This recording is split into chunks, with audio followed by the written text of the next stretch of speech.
Oh, shoot. Have to let him in.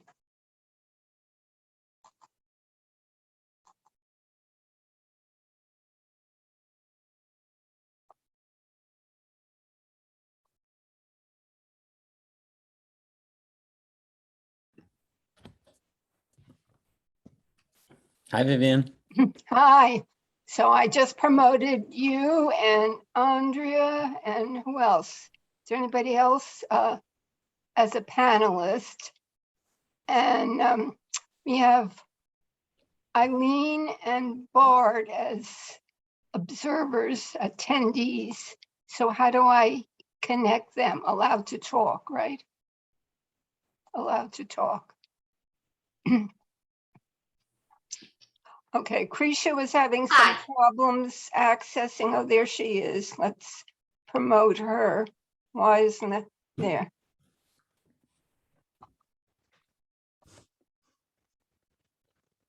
Hello, everyone. Hi, Eileen. Hi there. Hi. I'm waving back, but I'm not turning on my camera. My camera also is not working. Can you hear me? Yeah, Yes, we can hear we you. can hear you. That's good. Glad you were able to get on. I resent that email and the Zoom link was there, Krisha, right at the beginning. Anyhow, you found it and you're here. That's what counts. Randy notified me that she couldn't make it tonight, and we're waiting for Chris Royer. Oh, there he is. Great. Okay, I'm sorry, but I just want to say I am looking at confirming Agricultural Commission meeting on Tuesday, October 4, and there is no Zoom meeting, a Zoom link on that. No, it's the email from September 30th at 4:59 p.m. right before 5 o'clock. Okay, I did not get that email. With the first don't have person it. on, with the first person listed there. So there's some problem with your, I'm being screened out or something.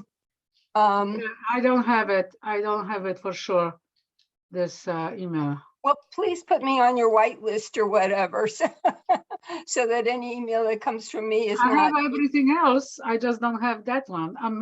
Doesn't matter, but I don't have it, and it's very weird.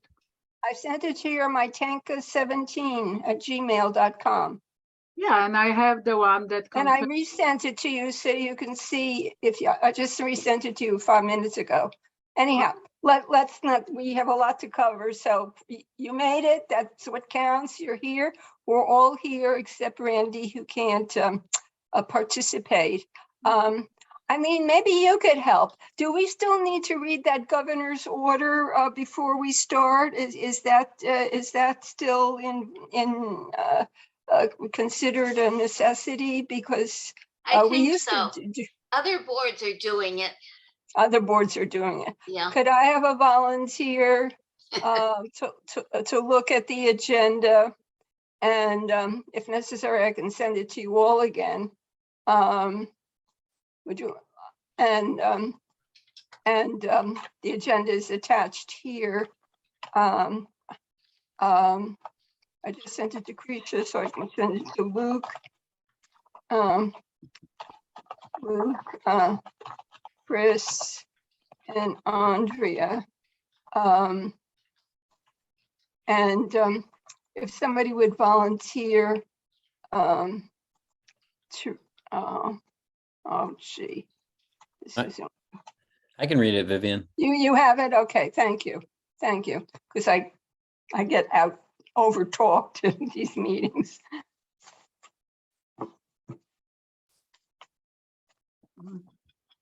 Did you get it, or I didn't? I wound up not sending it. Oh, sorry, I was muted. Here we go. Pursuant to Governor Baker's March 12th, 2020 order suspending certain provisions of the open meeting law, GLC 30A 18, and the governor's July 16th, 2022 revised order extending remote participation by all members in any meeting of a public body. This meeting of the Great Barrington Agricultural Commission will be conducted via remote participation to the greatest extent possible. specific information and the general guidelines for remote participation by members of the public and or parties with a right and or requirement to attend this meeting can be found on the town's website at www.townofgb.org. For this meeting, members of the public who wish to listen to the meeting may do so in the following manner. See instructions at the top of the agenda. No in-person attendance of members of the public will be permitted, but every effort will be made to ensure that the public can adequately access the proceedings in real time via technological means. And the second paragraph is pursuant to MGL 7C30A, Section 20F, after notifying the chair of the public body, any person may make a video or audio recording of an open session of the meeting of a public body or may transmit the meeting through any medium. At the beginning of the meeting, the chair shall inform other attendees of any such recordings. Any member of the public wishing to speak at the meeting must receive permission of the chair. The listings of the agenda items are those reasonably anticipated by the chair, which may be discussed at the meeting. Not all items listed may in fact be discussed, and other items not listed may be brought up for discussion to the extent permitted by law. Thank you very much, Luke. So we're calling the meeting to order, and we have to start with a roll call of members. So Krisha, you're first. Whatever I'm saying. Yes, that's fine. You're here. Luke, Here. Andrea, Here? Chris, Here. and me. I'm here. Great. So we also have Eileen from the press and Bart, a new Great Barrington resident who is getting involved in some interesting food and agriculture related projects. And he's volunteered to give us a mini preview tonight when we talk about Growing Better Great Barrington, our food plan. And then if we're interested, he has a lot more to share later, but we already have a packed meeting tonight. So if that's okay, we'll just say hi to Bart now. Can you hear us? And can you want to just say hello? Hello, everyone. Nice to sort of see everybody and meet you. Great. Hi, Bart.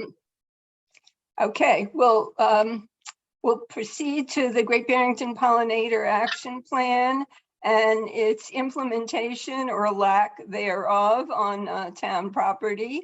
And the good news I'd like to start with, after the last meeting, we talked about a lot of problems. I'd like to start with some good news that I've been in touch with Chris Rembold about a potential grant for design and creation of actual signage, of physical creation, and other educational information for Great Barrington's Main Street Pollinator Pathway, along with restoration, signage, and information about the Mason Library Pollinator Garden. The town would need to provide a one-to-one match, but that could be in-kind services or time of town staff, working on the project, or materials that we provide. And we could, if all goes well, we could qualify for up to $10,000 for that grant. So what I'd like to, I don't want to go into any details about that now because it's just in the initial stages. But what I would like to ask you is, from among the things that I mentioned or other things that you think are important, what do you think we should prioritize in the grant application?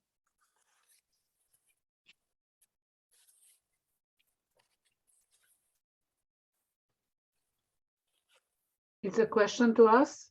Yeah, everybody. I think the signage is the most important. The signage informing what it is and why, and the signage saying what plants they are. If there is Yeah, no, that's obvious. Good news, your camera's kicked in. I don't know if you know it's working, but I just want you to know that you are on camera now, in case you thought it was still not functioning. Teddy, what you asking, what we should be, what are you asking for? Well, I outlined some of the things that I discussed via email with Chris Remble about what we could ask for in the grant after having read the terms of the grant, which I basically outlined just now. And since this is not something for just like an open, writing of the grant during our meeting, I need to represent some ideas. I don't think we need to vote on anything, but just to get some ideas about, since we've discussed this several times previously, what you'd like to prioritize, because $10,000 is a good sum, but it's not, we can't redo the whole thing. That would be ideal. Maybe I should give the second piece of good news, and that would also help us discuss this in that context, that Chris Remble believes that the Department of Public Works will have a full-time gardening and landscaper position beginning in January.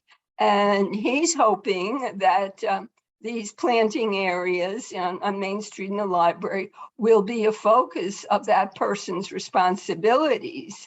And that would be in addition to the grounds of town buildings townwide. I mean, the person wouldn't just be for the pollinator project, but there are a lot of lands managed and owned and managed by the town. And this person would be involved in all landscaping aspect and gardening aspects of this. I think that would be beyond the lawns, but we can learn more about it. And I think that would be a good topic for our next meeting. Maybe invite the new superintendent of the Department of Public Works to join us if he could find the time. Devin Arnold has his hand up. Very busy. Oh, sorry. Okay, please speak.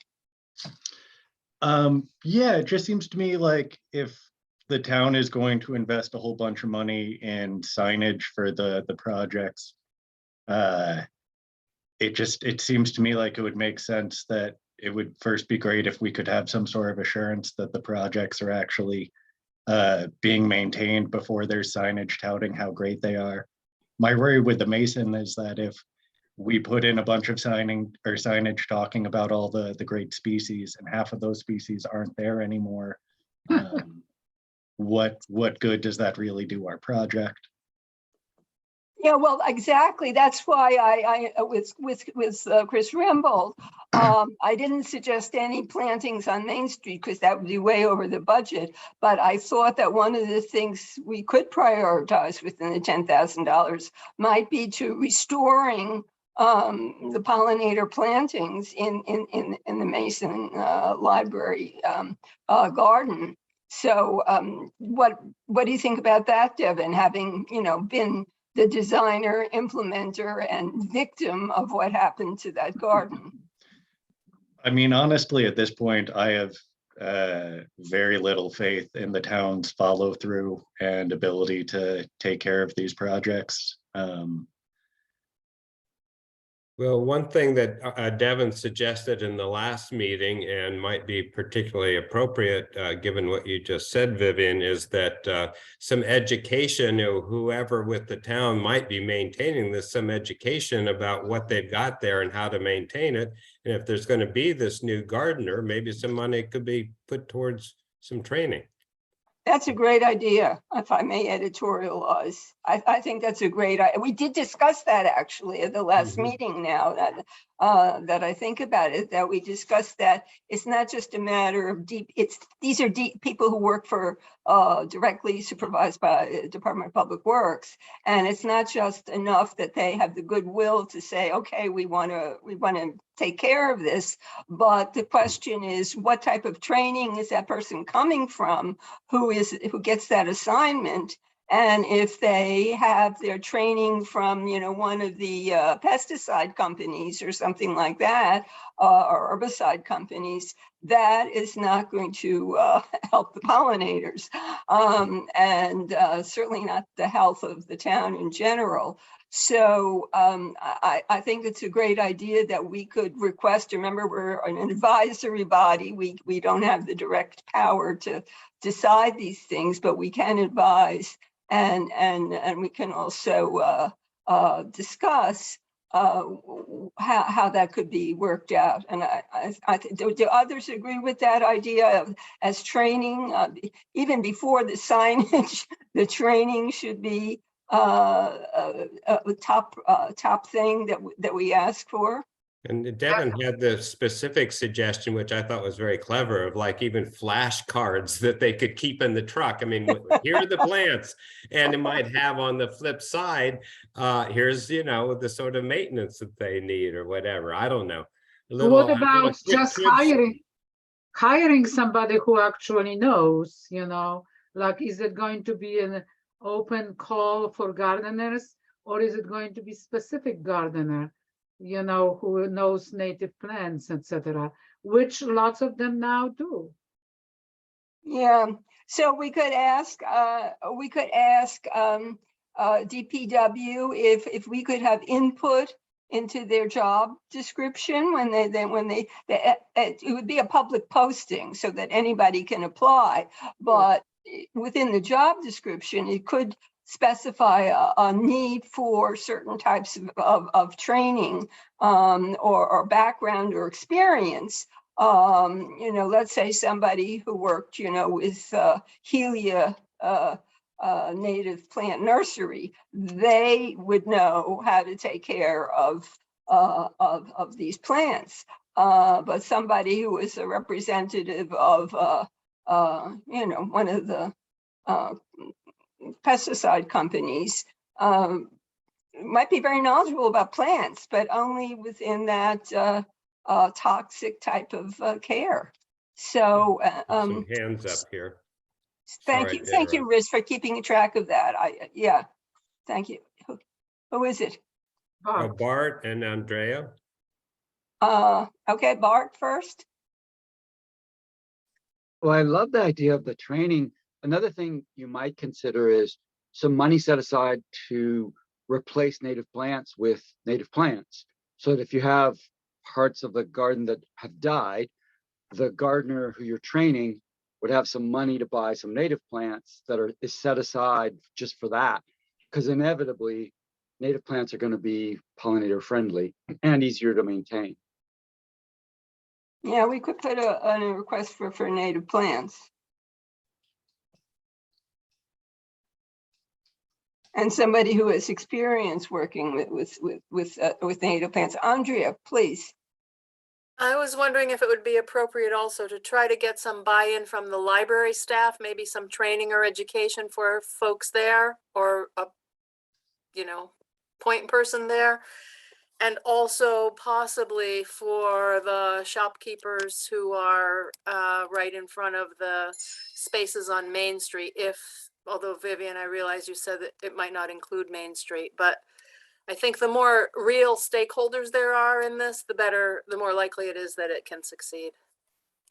Well, that is, Chris indicated that is a continuing problem with the some of the shopkeepers who certainly do have a voice in town, kind of dismayed about the image of the town with these previously kind of half-hearted pollinator gardens with weeds and such like that. That was remediated in terms of they did some weeding and mulching. I don't know, I haven't seen the current state of it, but I know that in the summertime they finally did get to the weeding and mulching to make it look a little bit more acceptable to common aesthetics. Devin, I see you.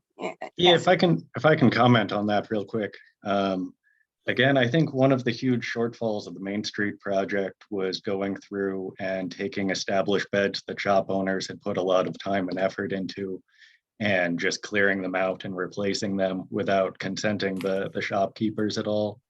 I think moving forward, having community involvement and, in some cases, I think community consent would go a long way towards making these projects sustainable as far as the plant surviving and people taking care of them.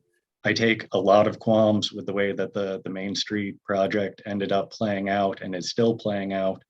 And I feel like the town's handling of that has been sloppy at best. Do we know if the company that started the project is still receiving taxpayer funding for their quote unquote maintenance? Dave, and I don't know it, but I've seen the same person reading it again within the last week. Oh, thank you. Thank you for letting us know.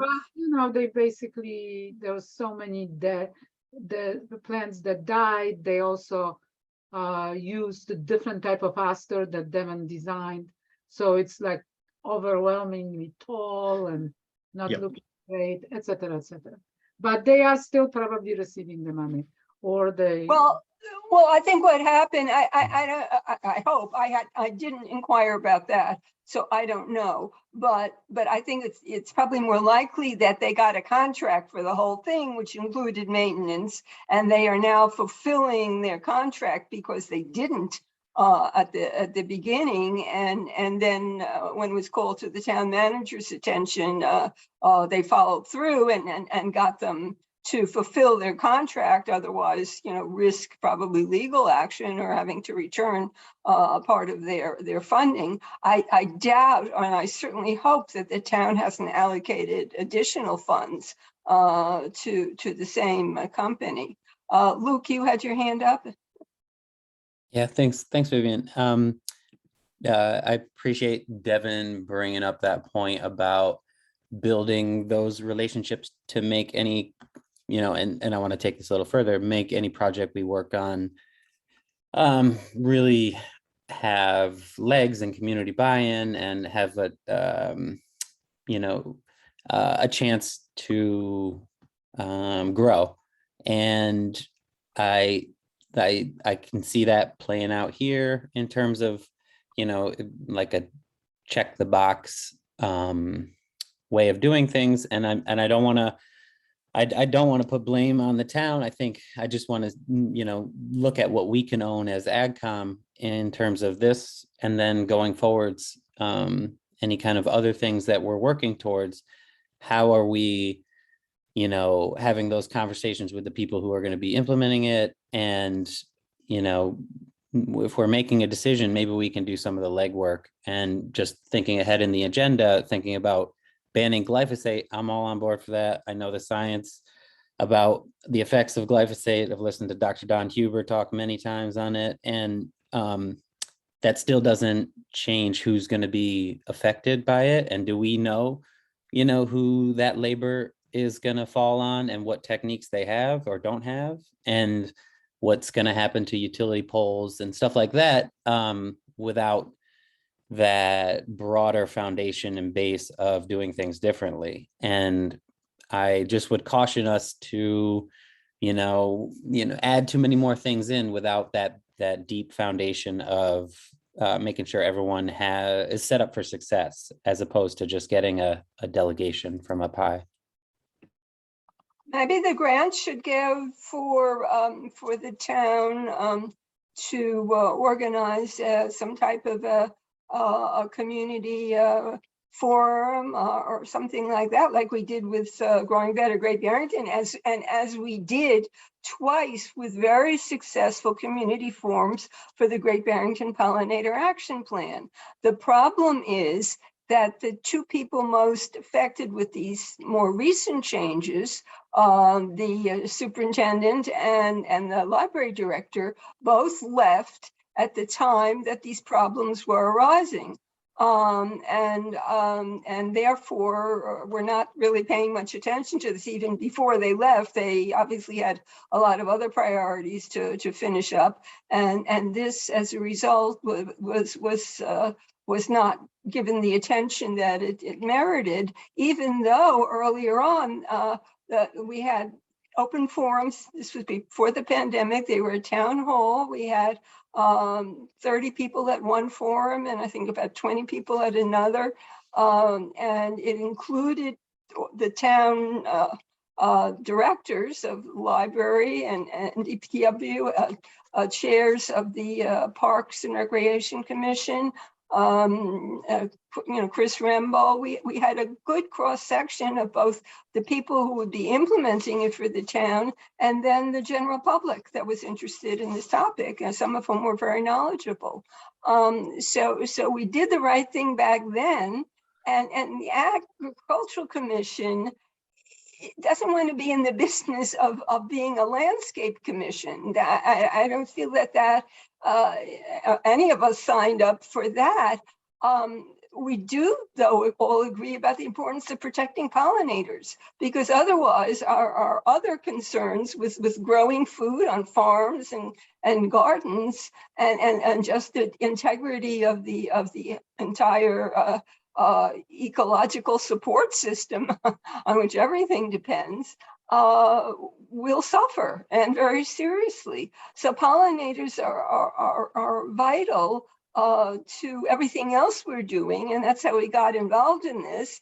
And I think we did our homework, and we got the plan that was agreed on. And then I did the town manager, I think it was last year, invited me to do one of the coffees with the town manager about the pollinator action plan. And there was quite a bit of participation by members of the Chamber of Commerce and downtown businesses, et cetera, the Community Development Corporation. There was a lot of interest. And this is, of course, before the implementation that failed so greatly with the very late planting and the lack of maintenance. So we were on the right track, and we left it up to others to implement, which is really their job and not ours. So we're now trying to play catch up and just do what we can to support having things done in a constructive and positive way. And I really appreciate the suggestions that you mentioned. And I think that they should take priority over the signage. Not that we shouldn't put the signage in the grant proposal, but this should be a first step. And I think I think the grant maker would also appreciate that, because most grant makers do like to see that you've reached out and gotten broader input on your project, that it's not just a couple of people or one or two committees that have done it. So I will go forward with that, and if you have any ideas after the meeting, I don't want to take too much time with this. Please email me, just me, because we can't have discussions with the whole commission away from our public meetings, but you can email me individually, and I will respond, and then also I'll see what I can do to convey this to Chris. So thank you very much. The next item on the agenda does deal with pollinators, but in relation to what the Board of Health is doing. Now, here again, that's a good example. They appreciate our advice, as happened when they filed for the exemption from the state mosquito spraying program. They very much appreciated our letter and our input. And as I sent an email out this afternoon when I saw the agenda for the Board of Health meeting on Thursday, where originally we were given the impression that they were going to invite participation by the Agricultural Commission, perhaps a joint meeting or something like that. But due to the very much more urgent Housatonic water situation, and also evidently to some regulations that they have to deal with concerning wildlife, feeding of wildlife, they notified me that Thursday really would not be the time for us to plan any type of extensive presentations about the glyphosate issue. What they are hoping that the November meeting would be the forum for that. They are going to open the public hearing on Thursday, and anybody, according to the rules, is able to speak. They're asking people to limit presentations to 5 minutes.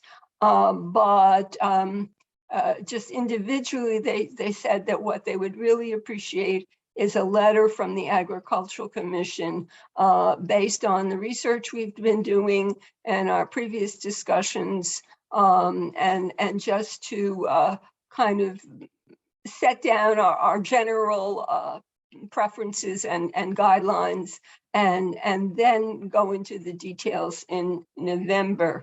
So given that, I'm certainly open to comments now, but before we move on, and here we do need a vote, I would like to request authorization to submit such a letter tomorrow. I have to write it.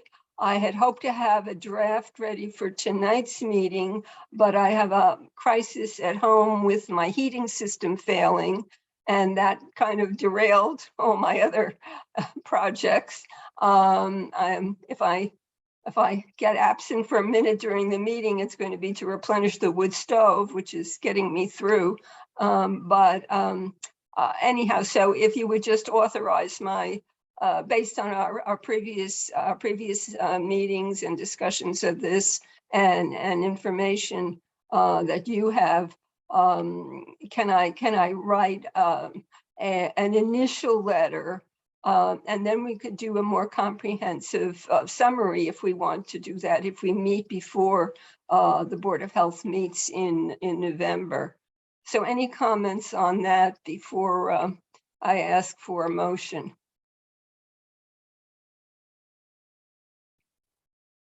I personally encourage us to take the strongest stance possible against the use of glyphosate in any capacity in any place. I know that's a bit beyond our purview, but within the limits that we have, I'm just registering my own personal view. Oh, Okay. Devin, I see you have your hand up. I hope that's not from before, and I hope I didn't overlook. Would you like to comment on this? Or is it No, I from- think that was a leftover hand raising from my initial comment. Sorry Okay. about that. Yeah, No, it's- ban the yeah. glyphosate, terrible shit. Yeah, I've Luke, got that in the notes here. yeah. Luke, you got a Yeah, comment? and yeah, just to reiterate the little bit of the point I was trying to make, and I know we don't want to get into being landscapers, but you know, I would love to see something in the letter of, you know, if folks are really, you know, feel like they have some bandwidth to build some bridges with the people who are doing the maintenance currently and talking about those tough to maintain areas. I know there's a lot of people on this call that have regenerative agriculture and eco landscape experience that they'd be willing to reach out and, like, you know, have coffee with, you know, the maintenance folks to talk about solutions if they want to talk through some things for those hard to maintain areas that are currently where that Roundup is being sprayed. Just you know, I would love to see that kind of approach in terms of making sure the town has what it needs to make this a success. Well, I agree with you, and I think I've researched, and I think Andrea's researched some alternatives that other towns are using. What I need to ask is, knowing your professional endeavors, would you be willing to volunteer for that on behalf of the committee? Because you're certainly very much qualified. Yeah, I would be open to having some conversations, and I think I don't want it to be like this is a one size, you know, like I think hearing even folks, you know, I think it's just great to have a conversation and know who's doing the work and put a face to the labor, because labor is tough. And, you know, we might be asking folks to do a little more hard work for a town, and just, you know, not just hearing one person reach out, but a couple people in a way that, you know, is being grateful we have folks that maintain our roads and areas, and that, you know, being open to hearing where it might be, you know, it might be too hard, and the transition might take a year or two, you know. So just Yeah, want it's to a timeline. invite more folks to Also, be a part of the maybe it's important to make them understand that we might be saving their lives because they are directly affected if they're using it, you know? That sounds a little patronizing. I'm not saying, but- well, save your life. Maybe informally, if Luke or if you'd like to join that discussion, that would be great, because both of you have hands-on experience dealing with invasives in your everyday work.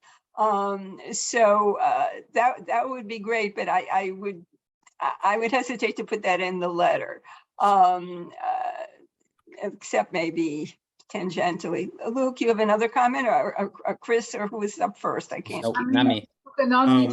I'm just curious what you're going to say in the letter, because, you know, it does, Luke's comment does make me stop and think. You know, I fight invasives too, and it's a tough job. And that's, you know, looking along the roads in Great Barrington, you know, it's a tough job. So what's, you know, what are we proposing if they stop using, or what are we proposing if they stop using glyphosate? What are they to do? I'm not going to go in the letter as far as I understand from the request from the health agent.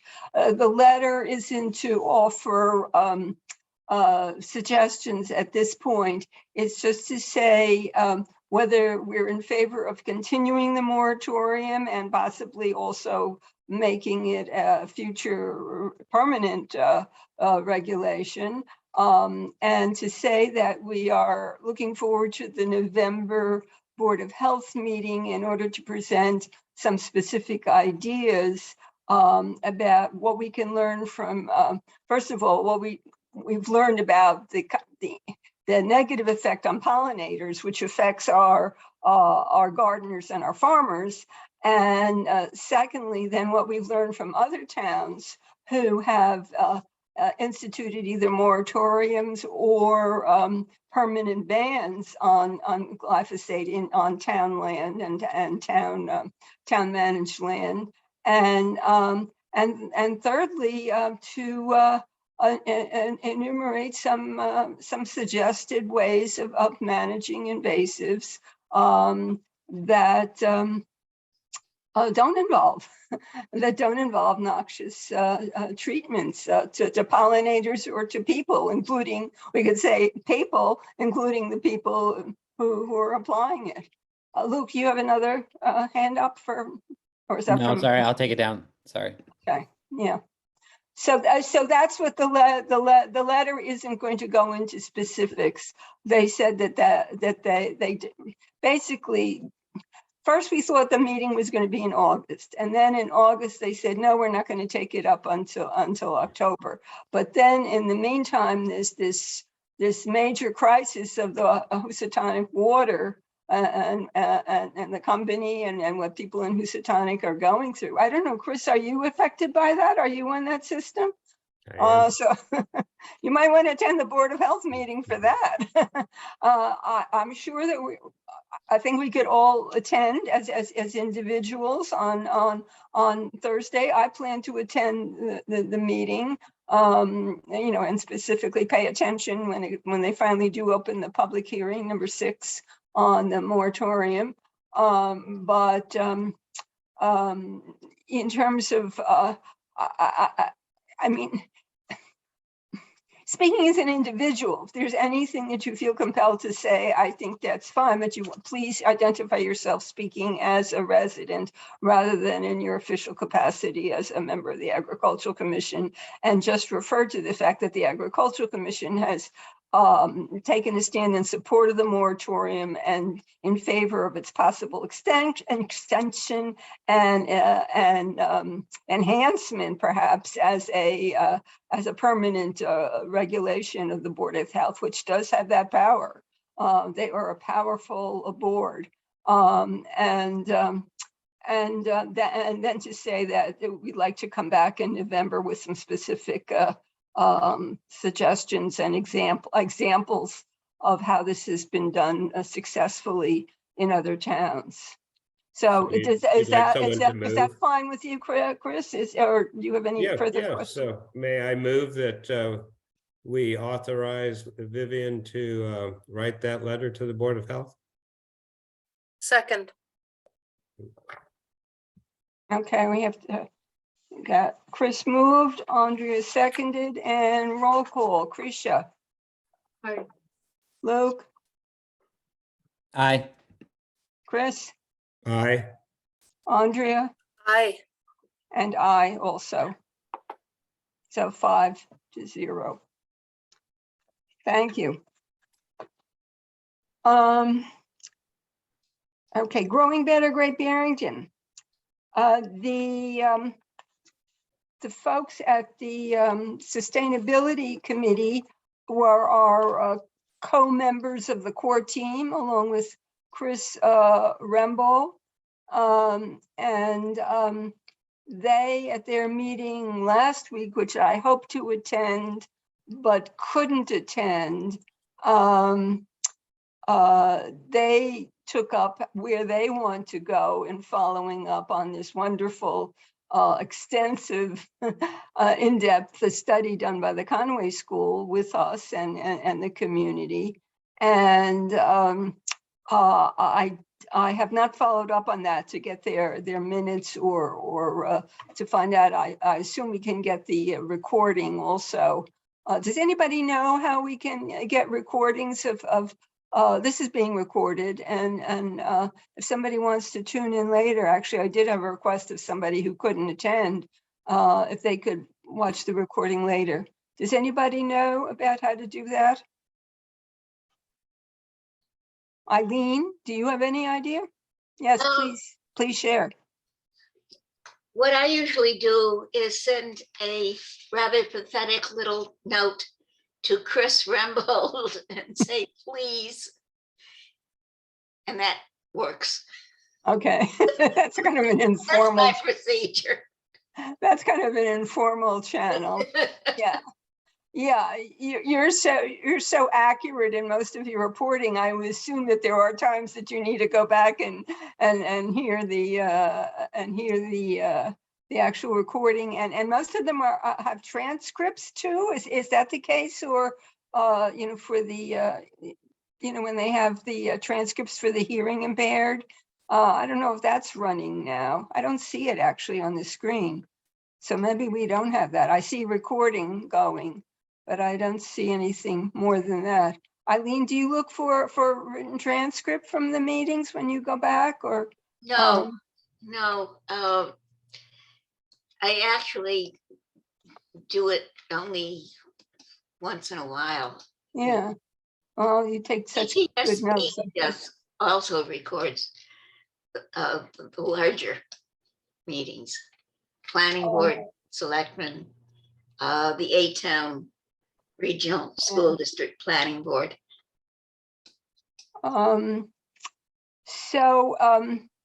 The two things that I did, even though I couldn't attend the meeting, and I knew that might happen because I had a very tight schedule that day, I did exchange emails with the chair and co-chair of the Strategic Sustainability and Livability Committee, Natalie Naratsky and Jovanina, what's Jovanina's last name? I don't remember.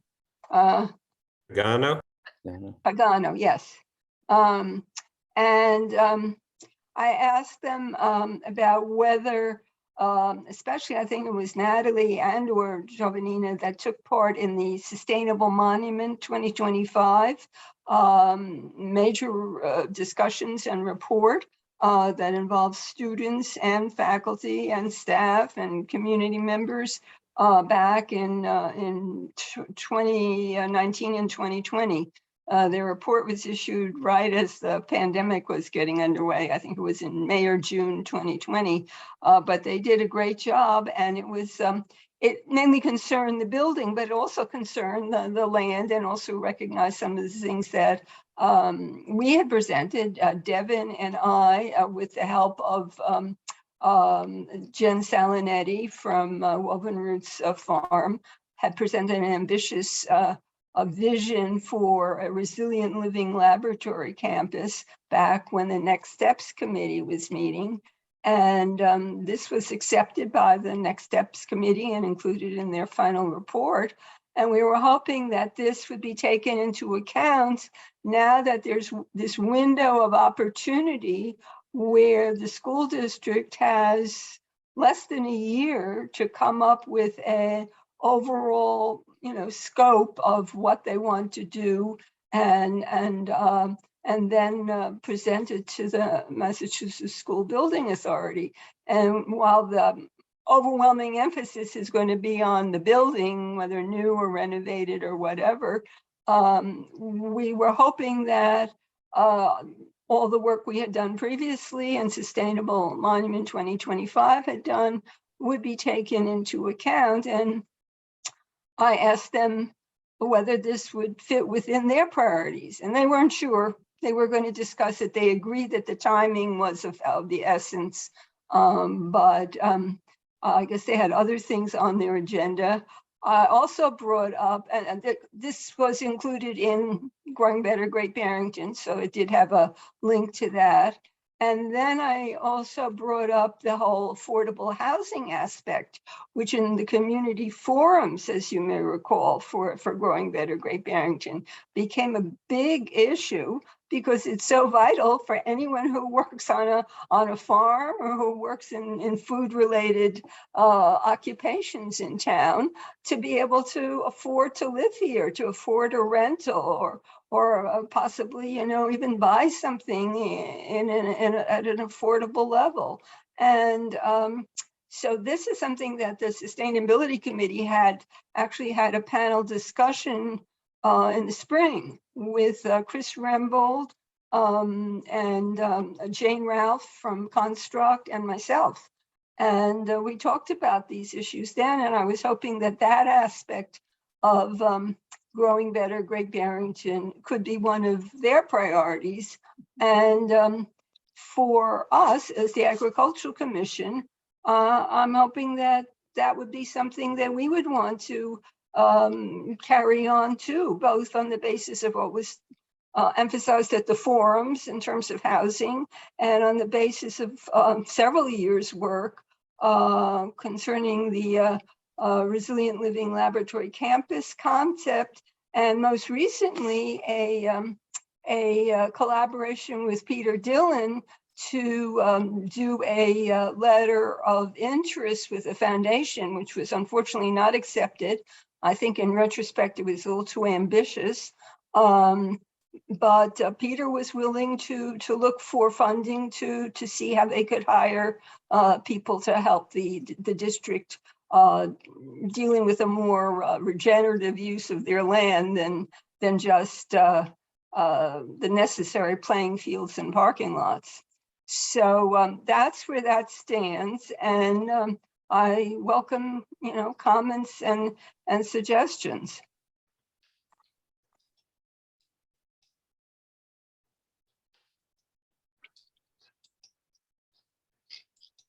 So I'm just in terms of recording something here in the minutes. You're just reporting on what's being done, and I'm not sure this agenda item. What exactly are we? It's Growing Better Great Barrington, food system planning priorities and collaboration. And the collaboration is initially, of course, and continuing insofar as possible with the Strategic Sustainability Committee. And that's why I reached out to them last week. And then also with partners like the school system, who we've been engaging since 2000, 2018. So in Uh, our last meeting, there was, we moved to approve funds to provide us all with a copy, I think, and Yes, I oh, don't, I that's don't another have a thing. copy, so I don't even know what it is we're trying to, Well, it's yeah. on, it's online, it's free. I and know, available but I on didn't know TV. that we were supposed, I would like to Your copy is review the awaiting, 14 recommendations and talk and have a conversation about what we think should be priorities and what we can do to follow up on that. your copy is awaiting, as I said in an email back when they arrived in, I think, early July. It's awaiting in Chris Rembold's office. Oh, so we stop Um, by the office and pick one Stop up? by the office Great, when okay. somebody's, Thank you. I'll yeah. read up and be better prepared next time. Yeah. Luke, have you gotten your copy yet? I actually got one when our subcommittee was meeting. I bought one from them. So Oh, there's an extra one for me in there. oh. Well, I'm sure we can. One of the things when we allocated the funds, Chris, as you remember in the minutes, we allocated the funds both for all members of the AdCom to have a printed copy and also to distribute to relevant town officials, including the DPW head and I think the head of the planning board. And I think the superintendent of schools. I think that was on our original list that we discussed in that meeting in June when we allocated the funds for the purchase. And I know the sustainability committee also did purchases and was distributing to local nonprofit groups that were involved. So that's why we didn't do that, because they took care of that aspect. Yeah, maybe we could continue this item for our next meeting, because it's 8 o'clock now, and I would like to hear briefly from our guest attender, Bart Church. Unless there's some other pressing comment on this, can we just agree to, I'll get the information from the Sustainability Committee and I can send that out by email. We can't discuss it except one-on-one, but we'll put it on the agenda for our next meeting. Sounds good. Okay, good. Okay, Bart, thank you for waiting so patiently and for your suggestions. If you would unmute yourself and share with us what your current involvement is and what your vision is for an exciting new project. Yeah, well, in relation to the kind of growing better Great Barrington, there's a whole section on kind of food processing, a food hub, and kind of increasing the capacity of local farms to reach institutional and wholesale buyers, and to kind of create a processing facility and a place where institutional and wholesale buyers can easily order and get farm products and processed farm products. So I met with the executive director of the Community Development Corporation, Carol Bosco Bauman, and talked to her about creating a local food hub and using some land that the Community Development Corporation owns on Bridge Street as a potential site, or even the kind of school building that's been sitting empty for years, if it could be freed up from the hotel vision and repurposed to a food hub. And she's very excited about kind of investigating what a food hub might look like that would provide affordable housing for farm workers and food system workers, grocery workers, restaurant workers, people that work in food service. So affordable housing for them would be one of the key pieces of the hub. And then it would also have a food processing center where a number of farms could process and store their farm products or their produce in freezers, refrigerators, and then processing facilities. We kind of model it off the Franklin County processing center that is run by the Community Development Corporation there. And then it would also have, in our dream and our vision, a farm to table restaurant and a farm to table cafe and then also a cooperatively owned farm store where a bunch of farms could have a retail store in the hub where they could sell things directly to the public. And the store would be run so that hopefully it would do a sliding scale, so that people that are have very low incomes could pay a lower price for the things in that cooperatively owned store, and then people who have a lot of money could pay more. So it would be a place where people could get local food directly from farms, but a number of farms, not just one farm store, which is hard for a lot of small farms to run a farm store.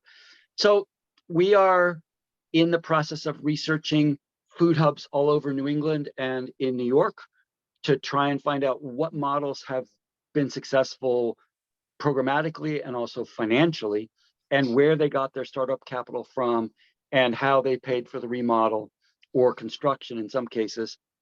And getting ready for there's going to be a big Great Barrington, probably more than $1 million ARPA opportunity next year.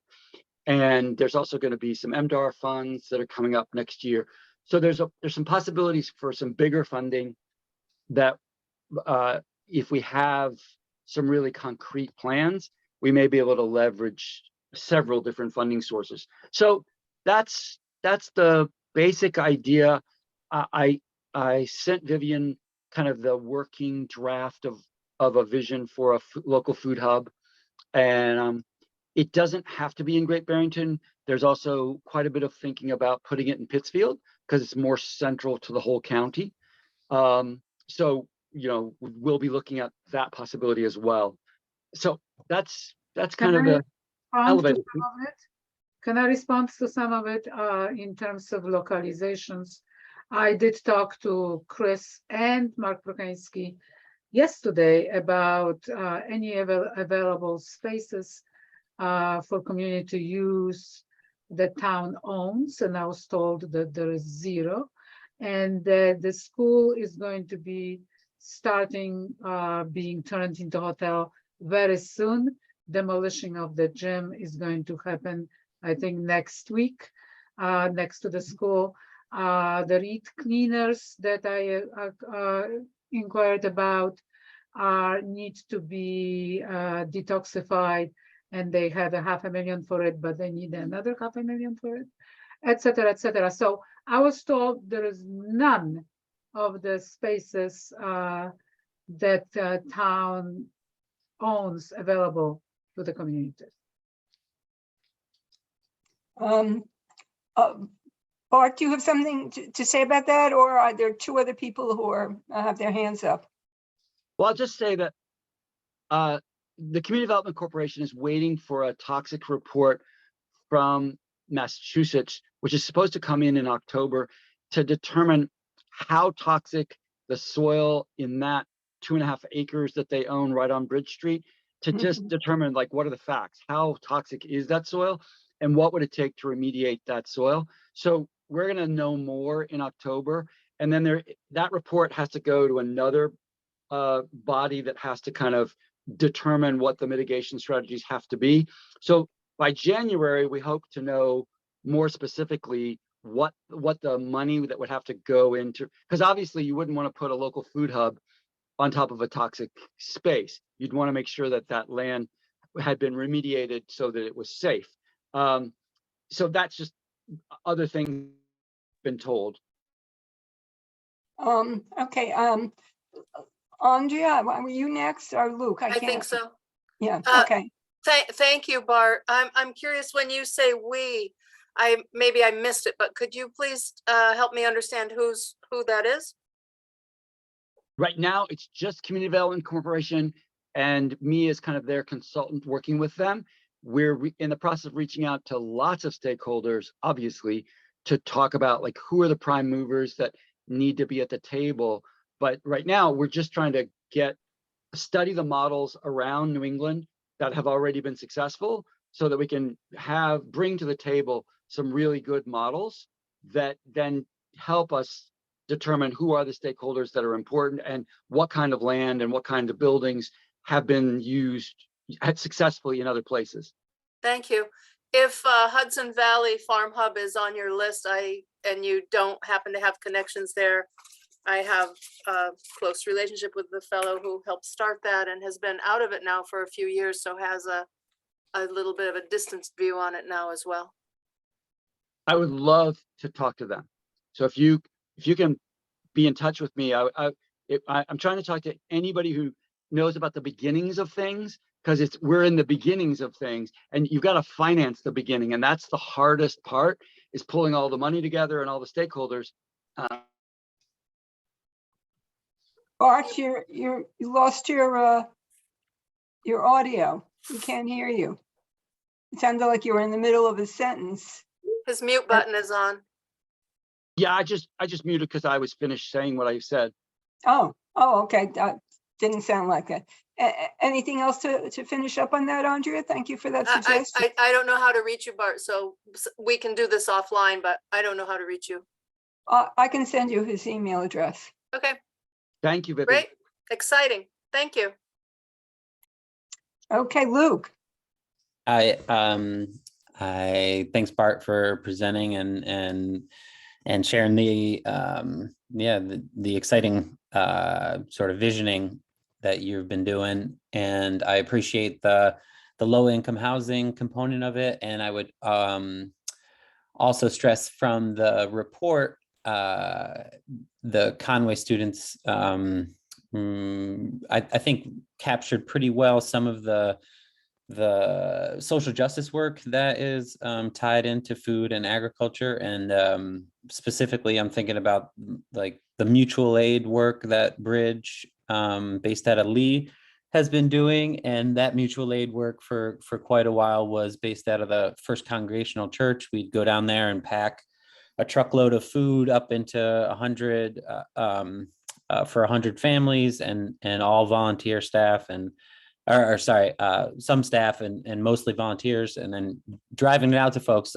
Long story short, would love to see, building with those local organizations, to get that, that component as the sort of, the framework, because I don't want to be a downer, but I wouldn't want to see folks being priced out, and also the potential for righting some, so even if it's systemic wrongs that have been made to certain community members, that this would really take an active role in listening to voices that haven't been at the table. Thank you, Luke. Bart, how would you see the Agricultural Commission helping with this effort? Helping to identify stakeholders who would be prime movers on a food hub, which would be farmers, kind of people that are really excited about food system innovation, and getting one of the calls in the proposal is for an incubator for food system businesses, so that we'd have a commercial kitchen and processing facilities that entrepreneurs who want to start a food system business would have a lot of equipment and mentoring in the hub, so that they could actually start their business in the hub. And the same for farmers who wanted to, try processing, try, labeling and things that are beyond them, where there would be equipment and people there. So identifying who are the stakeholders who would care about this hub and would then give good input about what are the priorities and how should we use the space so that it's most effective for the key stakeholders. Great. Do I have your permission, along with sending your email to Andrea, to send it to a couple of other people who might be glad to talk to you, but in case they're not, they would probably prefer my not giving you their email until I get their permission first. But do I have your permission to forward your email? Everybody has my permission. I like to talk to as many people as possible. and get as much input as possible, especially at the beginning of a project like this. So Mhm. yeah, just give my phone number and email to anybody that might care about it. Okay, well, I'll forward then to all members of the AgCom and not just to Andrea. And also, as I say, to a couple of other individuals who are not on the AgCom. So thank you very much, Bart, for sharing these initial points with us tonight. With your permission, I'll also forward that outline that you sent me, that draft that I suggested was too detailed for us to get into now, but would that be appropriate for AgCom members to have? Absolutely. Okay. I would Okay. also want to suggest that Bart actually reads that copy of the our, from the Conway. I never remember the name of it. Growing Better Great Barrington, GBGB. Yeah, Growing Better Great Barrington. Did you read that, Bart? I have read it and I have my own copy. It's an amazing document, and there are lots of important gems in there that I hope people actually do read it, because it's full of resources, not just great ideas, but incredible resources. Yeah, it was a team of 3 very talented graduate students and supervised by the entire faculty of the Conway School of Sustainable Landscape Planning and Design.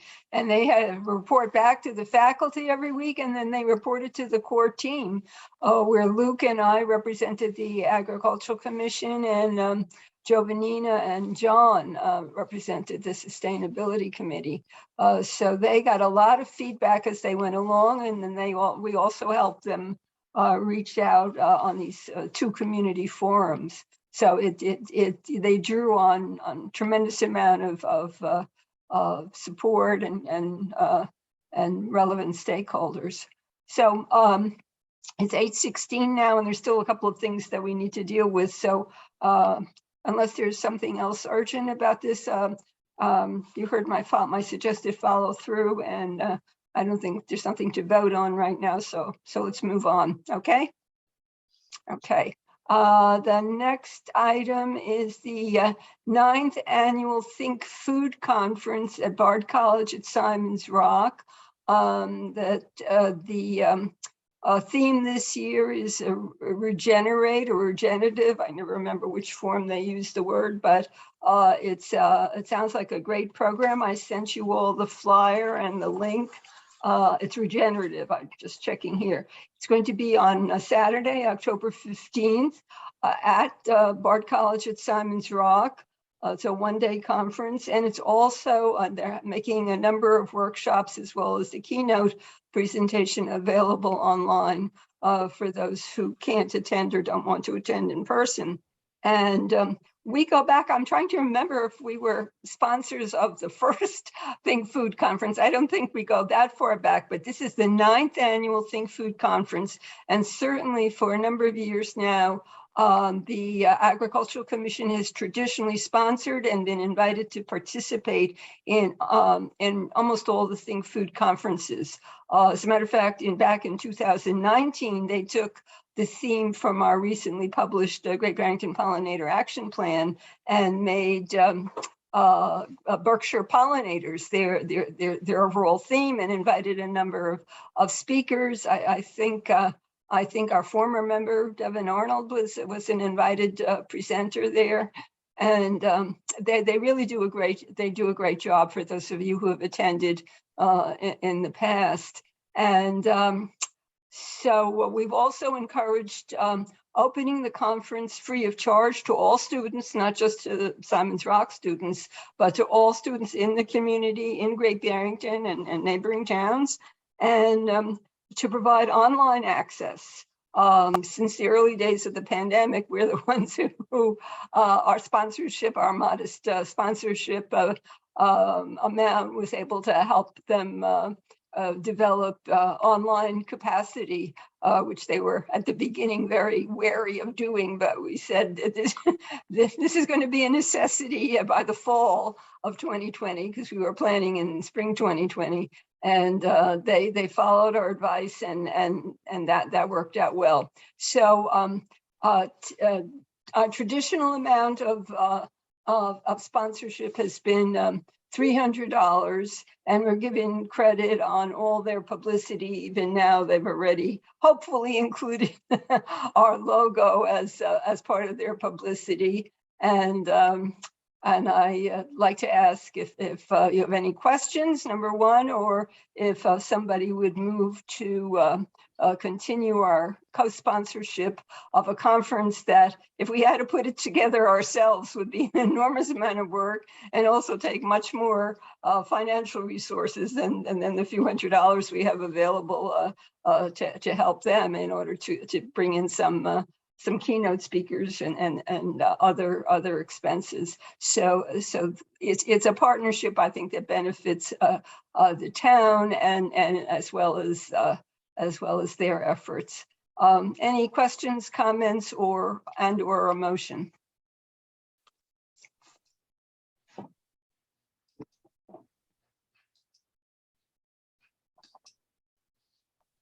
Chris, are you speaking? I don't see. I'm on. I have to enlarge my view.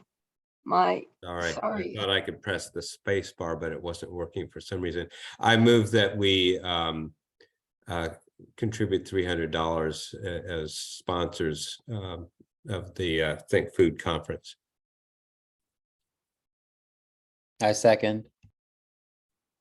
Okay, roll call. Krisha, Aye. Luke, Aye.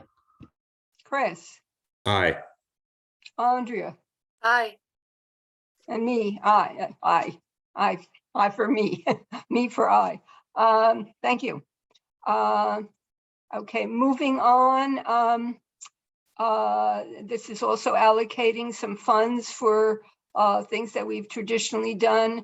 We've traditionally been members of the Northeast Organic Farming Association, which is provides a number of services, everything from soil technical assistance, soil carbon restoration, extensive educational outreach through conferences, workshops, a YouTube channel.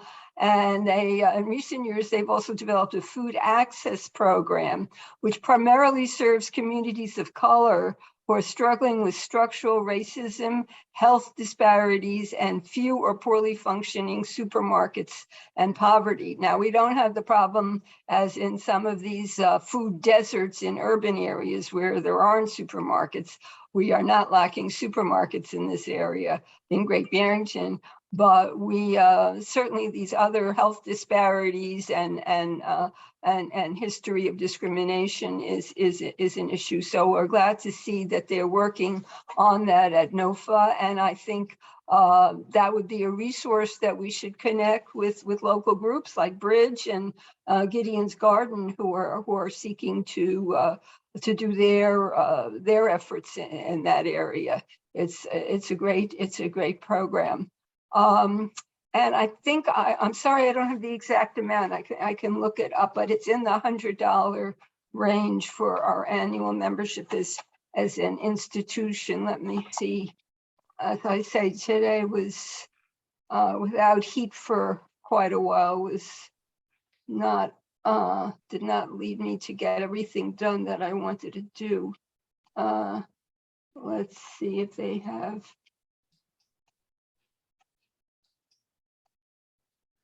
Get involved, join or renew memberships.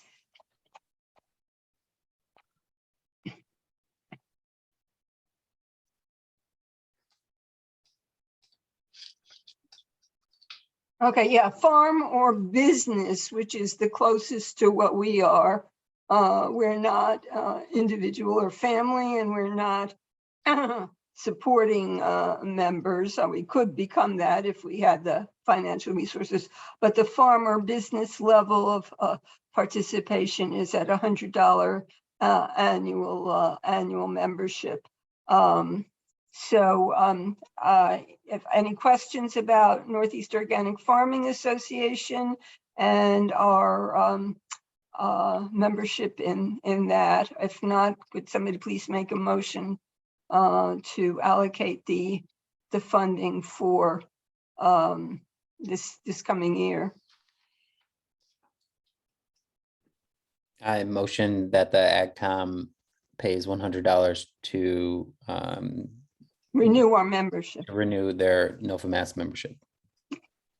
Second, Thank you. Chris? You're Who was muted. it who seconded? I tried. Andrea, Andrea, second. Okay. Luke moved, Andrea seconded. I tried. Okay, roll call. Krisha, I, Luke, Aye. Chris, Aye. Andrea, aye. and I too. Okay, moving along, the last allocation would be to a group called the Massachusetts Pollinator Network.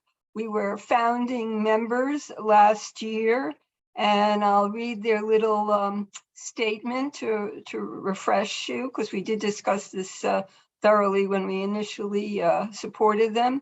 We are tackling head-on the challenges facing pollinators by promoting sustainable gardening and land management practices that focus on increasing native plants and decreasing chemical inputs, by providing free and accessible educational events for the public, by actively organizing around and advocating for local and state policy reforms that will improve pollinator health in the Commonwealth. And they do have an excellent YouTube channel.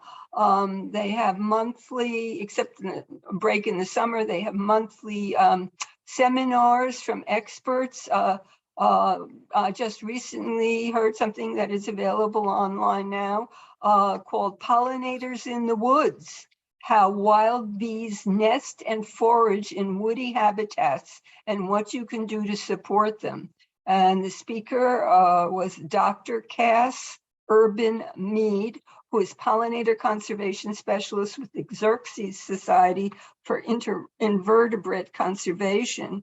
And then last fall, I have to go back and review this, but I remember it was very informative. They had Managing Pests While Protecting Pollinators, another speaker from the Xerces Society, Emily May from the Pollinator Conservation Specialist, and who focused more on home gardening and local landscaping rather than farming approaches to pest control, while protecting pollinators. So this is very relevant to our discussion with the Board of Health. If you where are they consider, located and what's their website? I'll send it around. I'm Great. not. I don't remember. I'll make a note of it right now, along with Bart's information. I'll send the website, and I'll also send the YouTube channel. Great, thank you.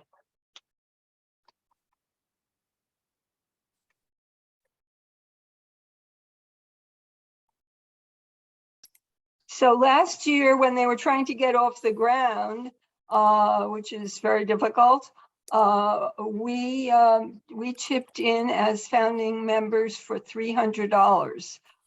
Do we want to continue at or near that level? I would like to find out more about them before I make that We decision. discussed it last year when we I originally. understand what they actually, how effective are they? I understand the theory. Oh, I see. Yeah, okay, got you. Any other comment? I guess I'm wondering why we would contribute more to Mass Pollinator Network than NOFA. Seems like it might be, we should be commensurate with NOFA. There could be an argument that this is a new organization really trying to get its legs under it, and that NOFA has a very different profile in terms of, longevity and stability. Yeah, NOFA just celebrated its 50th anniversary. So that's And some funders don't like that. Some funders want to fund only the stable, you know, stable folks that will always be there. And other funders are willing to take a little risk and help to create new terrain. well, I could send that information out to everyone and we could bring that up at the next meeting. I'm trying to get these memberships and allocations done earlier in the year, so we don't have a big crowding at the end of the year. So there is time that we could postpone our decision on to what extent. I hope we will support the Pollinator Network, but to what extent we want to allocate our limited, very limited resources to that new organization. So Seems would like the would that work? responsible thing to get a little more information rather than me just rubber stamping it, you know, on your recommendation, but. Well, it's based on the fact that we all did discuss it before. it took I off. don't know what they've done Prisha- in the last Yeah, year. no, you know, Prisha, and you were right, the brief summary that I could give right now certainly doesn't do it justice. So, yeah, well, I'll send around that information. Everybody can look into it and hopefully sign up as individuals. You don't have, there are no dues, unlike NOFA. There's no individual dues for membership. So that's one of the reasons why they need institutional support. So yeah, once you look into it, get on their email list, and then you'll get a full view of everything they're offering. So that's that. And the last thing before we review the minutes, so far we're doing pretty well on time. But I was contacted by Sarah Gardner, who I believe is chair of the Agricultural Commission in Williamstown, and was also involved with environmental sciences on the staff of their Center for Environmental Studies at Williams. And she and I were both very active when the Massachusetts Association of Agricultural Commissions, pardon me, Massachusetts Association of Agricultural Commissions used to meet annually.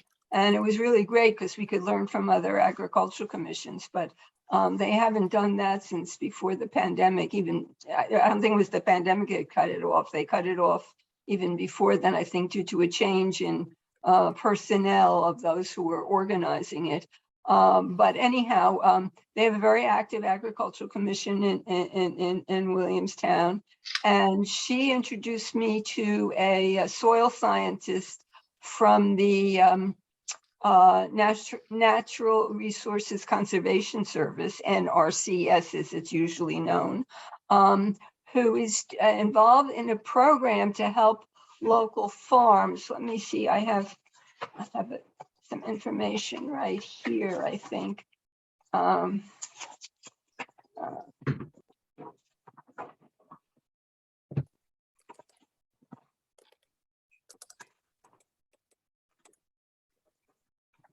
Yeah, it's a program called Farmland of Local Importance. And what's involved is that a soil scientist with NRCS, with the support of the American Farmland Trust, is going to each Berkshire town and presenting, after his own research, presenting a list of farmland of local importance, which meet certain criteria for farming. And what this does is it enables the farmer and or the town to access federal funds for farmland protection that may not have been covered under other programs. So it's very beneficial. It doesn't require us to do anything, except it does require a sign off that this list of analysis of soil composition, that we accept this from the gentleman who represents the Natural Resources Conservation Service, which is a branch of the U.S. Department of Agriculture. They got in touch with Mark Pruhensky, our town manager, originally, because some town managers are signing off on this, I guess, in towns that don't have agricultural commission. But because we do have an agricultural commission, Mark felt it was more appropriate for me to sign off. I could sign off without approval of the agricultural commission. And so I don't know if we need to vote on this. I didn't feel, how to put it, I felt it was more appropriate to notify you at least about this, and if you had any questions before I signed off. But they are eager to have us process this fairly soon. They already have 10 towns that have signed on to their soil list. I'm trying to remember some of the towns. Oh, here they are: Sheffield, New Ashford, Savoy, Cheshire, Alford, Williamstown, North Adams, Monterey, Sandusfield, and Windsor. And there are 8 other towns in process and more to come. So there are 32 towns in Berkshire County. So they're really trying to get things, done. And I just wanted to let you know about this. If you'd like, I'd be glad to send the brief report for Great Barrington. It's a 2-page report just listing map locations and the soil composition that qualifies it as farmland of local importance. And if you can help local farmers and or the town in the future get federal funding, I'm all for it. I would love to see that. Yep, Sure, I'll send it to everyone. thank you. And Vivian, just a little bit of context about Sarah Gardner. She's been working with our AgCom, or she has worked with our AgCom in the past on the Keep Berkshire's Farming Initiative, which was in like 2013, 14. Yes, but you 15. took the lead as Yeah. chair of the Ag Commission, yes. So that she has a history with working with Berkshire County and us. So yeah, I'm all for it. Right. Okay. Now to the minutes, which we do have to vote on. I sent those out in advance. Chris, as usual, did very comprehensive and well-organized minutes. Hopefully you had a chance to look at it beforehand. If anybody needs time now, let me know. Otherwise, I'd ask for a motion to accept the minutes. Can I just ask one more question? Sure. Since my farm is in Sheffield, can I have access to the Sheffield report? I would contact the Sheffield town manager for that. We don't have any control over that. If they've already signed off on it, that's public record now that they have that. And they got their report from the NRCS, and you could ask for that report. And if you're under the auspices of the Sheffield Land Conservancy or Sheffield Land Trust, is that correct? Your farm is under their auspices. They might want to apply for grants. I mean, you as I don't think you can do it directly, but they could certainly include you if they intend to use this to apply for for grants based on this soil survey. Okay, great. Thank you. Okay, back to the minutes. Any comments or questions or motion? So just a comment, since I wrote them or prepared them, I didn't pre-read them and I thought, well, I should open them and look at them. There was a section there that I said, and I think I opened what you just sent back to us.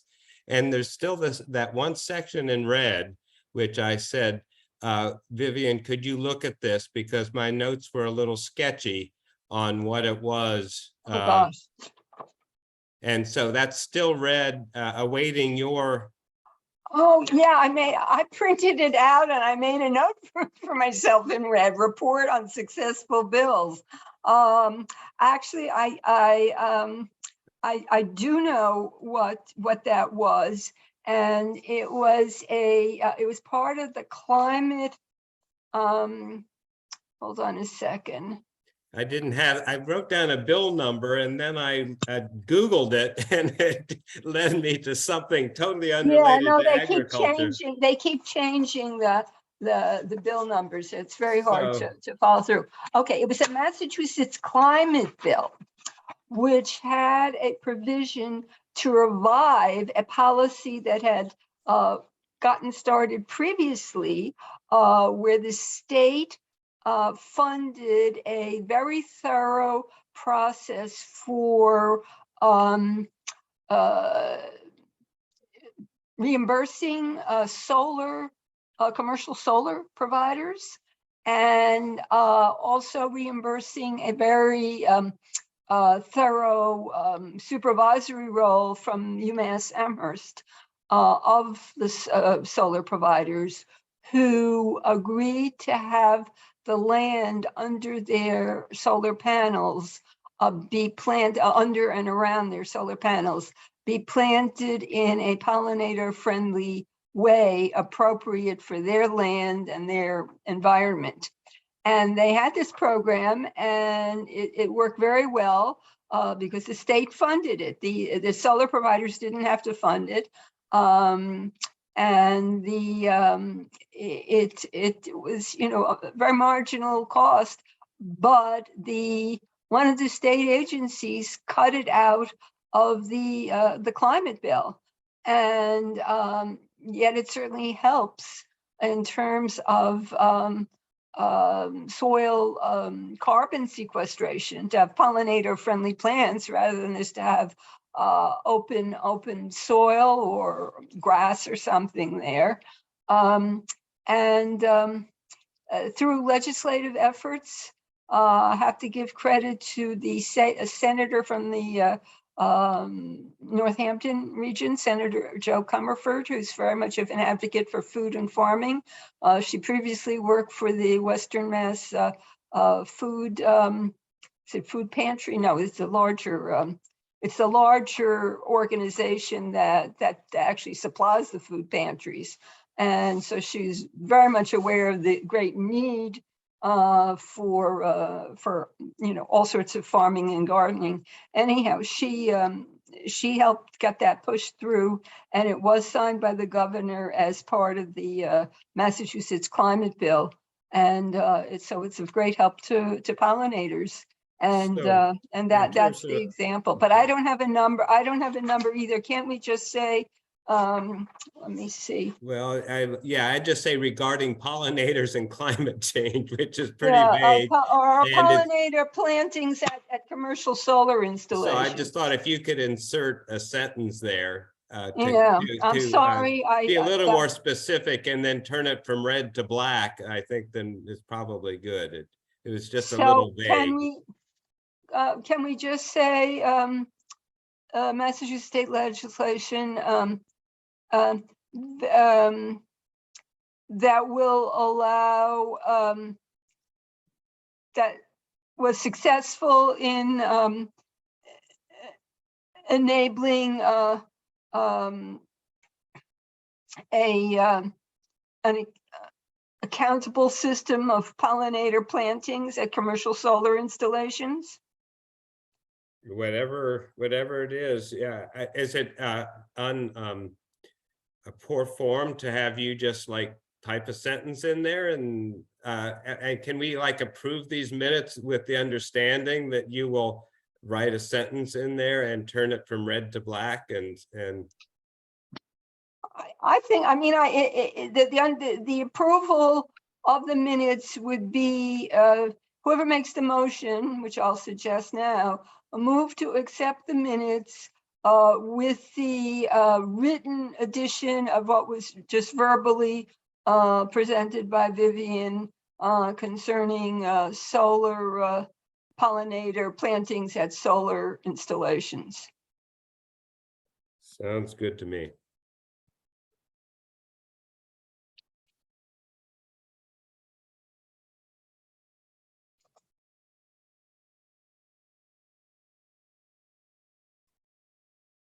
Vivian, are you waiting for someone to make that motion? Yes, I am. Okay, so I motion that what Vivian just shared in regards to the pollinators be added to the minutes and motion to accept the minutes with that addendum.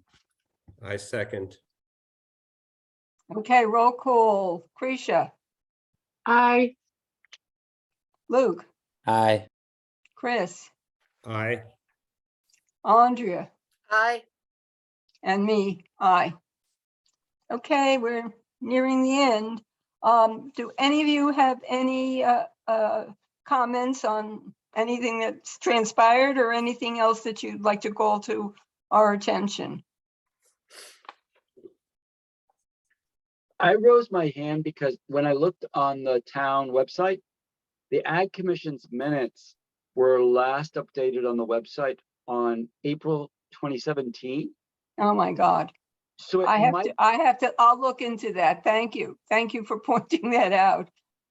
it might be good if that system could be refreshed. Yes, we have excellent minutes by Chris and also by previous members of the AgCom who took that on. And I will see what's been sent and yet hasn't been posted, and also what hasn't been sent, because I have those records. I will not make them available directly to you, but I will get them to the town clerk.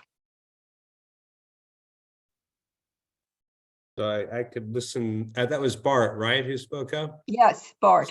So that should be under citizen speak time, I guess, Yes, yes. okay. Yes. Because we didn't have any further comments from, Yeah. sorry, I didn't announce it. He just took the occasion. That helps us to move things along. That's great. Anything else from citizen speak?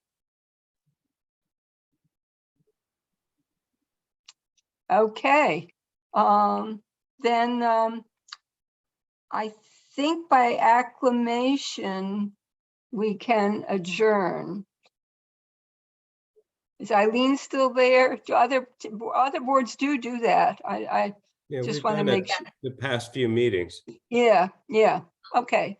So 8:47, by acclamation, this meeting is adjourned. And I'll be in touch with you all to schedule the next meeting as needed. And I will send out the information that we discussed during the meeting. Thank you Thank very you. much. Thank you. Good night, everyone. Good Good night. night. Thank you all. Good Thank night. you, everyone. Good night. thank you. What? Can I end? Bye-bye.